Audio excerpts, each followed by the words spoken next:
A few years ago, I helped supervise a winter program that brought together Muslim students with diverse academic backgrounds from all over the country. These were students who were accepted into prestigious programs and often full rides to study law, engineering, health, education, you name it. Yet, despite the fact that these students were invited to attend this program, thanks to their academic rigor and commitment, there was one glaring problem. Almost every day, a large number of students showed up to activities late.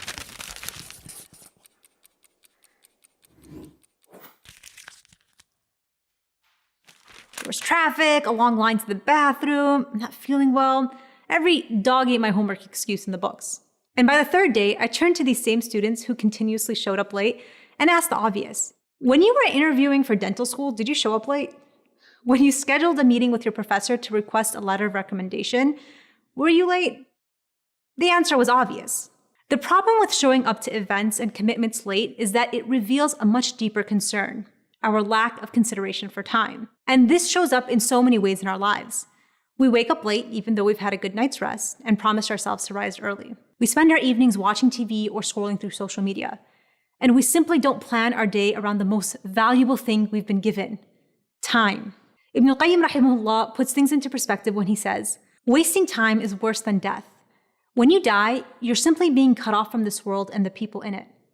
But when you waste time, you cut yourself off from God and the hereafter. We all know how valuable money is to us. We count every dollar in our wallet and are constantly keeping both eyes on our bank accounts.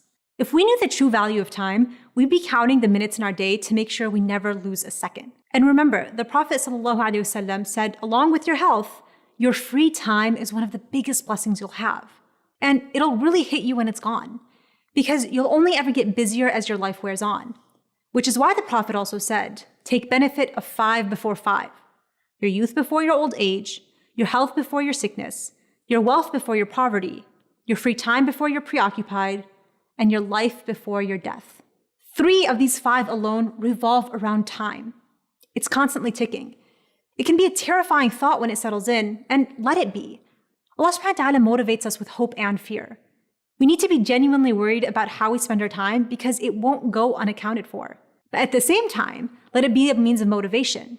Because spending time wisely doesn't mean you're in constant ritual worship. It means that you're constantly renewing your intentions for every habit, meal, and activity to be for the purpose of attaining that bigger goal of pleasing Allah. And in this simple manner, everything and anything you can do can be a means for reward. The most successful people in our lifetime, as defined by worldly standards, don't waste time. That's why you have famous figures like the late Steve Jobs, who wore the same turtleneck to work every day. He didn't want to spend the brain power nor the time thinking about what to wear each day. He understood the value of time in light of his own goals. Imagine a world in which Muslims, empowered to pursue a definition of success defined by pleasing God, all took advantage of our time. We'd be at the forefront of education, technology, leadership, science, philosophy, and yet all it takes is one person to exemplify this trait for the world to be forever changed. And that person can be you.